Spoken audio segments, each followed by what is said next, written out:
Friends, welcome to my channel learn with Keeru. आज हम income tax में पढ़ेंगे इनकम टैक्स अथॉरिटीज़ के बारे में। हमारी बहुत सारी इनकम टैक्स अथॉरिटीज़ होती है, इसमें आज हम पढ़ेंगे सीबीडीटी के बारे में। सीबीडीटी मतलब central board of direct taxes. ये किस एक्ट के अंतर्गत आता है? तो ये आता है हमारा central board of revenue act 1963 के अंतर्गत। और ये हमारी इनकम टैक्स डिपार्टमेंट की सबसे हाईएस्ट अथॉरिटी होती है। और ये किसके अंतर्गत काम करती है? तो ये हमारी काम करती है मिनिस्ट्री ऑफ फाइनेंस के अंतर्गत of the government of India. इसके जो मेंबर है ना, वो अपॉइंट किए जाते हैं सेंट्रल गवर्नमेंट के द्वारा। इसके मेंबर किसके द्वारा अपॉइंट किए जाते हैं? सेंट्रल गवर्नमेंट के द्वारा। अब बात आती है जो सीबीडीटी होती है उसके पास क्या क्या पावर होती है। तो पहला है, इसके पास पावर होती है रूल्स बनाने की। किस सेक्शन के अंतर्गत? 295 सेक्शन के अंतर्गत। पावर्स कैसे कि भाई मतलब ये जैसे जो भी रूल्स रेगुलेशंस हैं इनकम टैक्स से रिलेटेड वो बनाती है। और इन रूल्स को है ना फिर किसके पास भेजा जाता है? पार्लियामेंट के पास भेजा जाता है। किसके पास? पार्लियामेंट।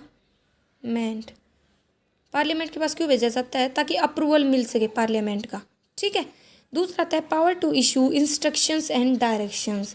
जो हमारा सीबीडीटी होता है उसके पास पावर होती है कि वो इंस्ट्रक्शंस और डायरेक्शन इशू कर सकता है दूसरे इनकम टैक्स अथॉरिटीज़ को। किन को? दूसरे जो भी हमारे इनकम टैक्स अथॉरिटीज़ वगैरह हैं उनको, ताकि जो एक्ट है उसका प्रॉपर एडमिनिस्ट्रेशन वगैरह हो सके।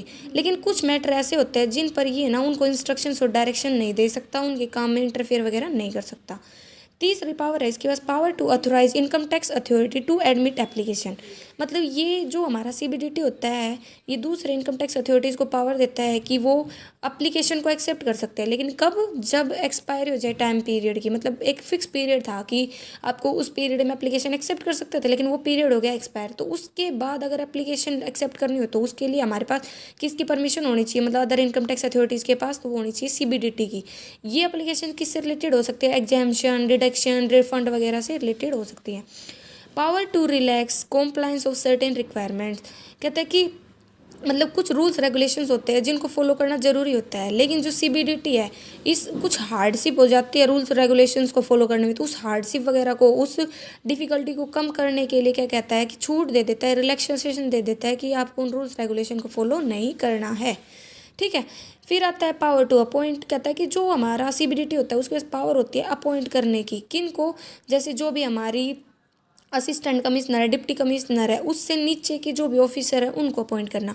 Power of authorisation. कहता है कि ये अथोराइज कर सकता है किसी भी इनकम टैक्स अथॉरिटी को कि ये क्या कर सकते हैं? अपॉइंट कर सकते हैं एग्जीक्यूटिव मिनिस्ट्रियल स्टाफ जो भी ज़रूरी हो। मतलब जैसे इनकम टैक्स के काम के लिए बहुत सारे काम हो जाते हैं, फंक्शंस हो जाते हैं, तो उनको अगर पूरा करने के लिए लोगों की ज़रूरत पड़े तो कहता है कि ये अथोराइजेशन दे देता है एग्जीक्यूटिव डायरेक्टर या मिनिस्ट्रियल स्टाफ को कि वो उनको अगर काम को पूरा करने के लिए मतलब ज़रूरत है अथॉरिटी वगैरह की तो वो अपॉइंट कर सकते हैं। फिर पावर टू डिक्लेयर कंपनी। कहता है कि सीबीडीटी के पास पावर है कि किसी भी इंस्टीट्यूशन को, एसोसिएशन को या बॉडी को कंपनी डिक्लेयर कर सकते हैं किसी भी असेसमेंट ईयर के लिए। असेसमेंट मतलब जिसमें कैलकुलेशन वगैरह करते हैं, मतलब जो भी इनकम टैक्स वगैरह है उसके असेसमेंट लगाते हैं। Direct authority higher in rank to perform functions of authority lower in rank. कई बार कहता है कि इसके पास ये पावर है कि जो अथॉरिटी हायर इन रैंक है ये उनको मतलब इंस्ट्रक्शंस दे देता है, डायरेक्शन दे देता है कि आप जो अथॉरिटी है लोअर इन रैंक उनके काम को करो, उनके फंक्शंस को करो। कॉन्करेंट ज्यूरिडिकेशन। कॉन्करेंट का मतलब ये होता है कि दो या दो से ज़्यादा असेसिंग ऑफिसर है ना वो एक साथ काम कर सकते हैं कॉन्करेंटली किसी सेम फंक्शन पे। फिर आता है डिस्प्यूट रिगार्डिंग ज्यूरिडिकेशन। डिस्प्यूट रिगार्डिंग ज्यूरिडिकेशन का मतलब ये होता है कि जैसे एक अथॉरिटी है उसके अंतर्गत दो मतलब काम कर रहे हैं लोग। ठीक है।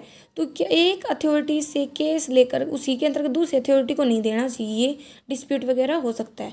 तो यही बोल रखा है जब भी कोई असेसिंग ऑफिसर है जिससे कोई केस ट्रांसफ़र किया जाता है किसी भी अदर असेसिंग ऑफिसर को, तो वो है ना ट्रांसफ़र ऐसे जो अथॉरिटी है जैसे एक असेसिंग ऑफिसर है उससे केस को लेकर दूसरे अगर असेसिंग ऑफिसर को ट्रांसफ़र कर रहे हैं तो वो इस तरह से नहीं होना चाहिए कि वो सेम प्रिंसिपल डायरेक्टर जनरल के अंतर्गत सबॉर्डिनेट हो। फिर है authorised authority for search and seizure. मतलब ये इसके पास ये पावर है कि किसी भी अथॉरिटी को ये पावर दे सकता है कि आप सर्च करो अगर कहीं पे डाउट वगैरह होता है, और अगर जब्त करने के बाद, सीजर का मतलब होता है रोकना, उसको अपने पास रख लेना, जब्त करने की पावर है।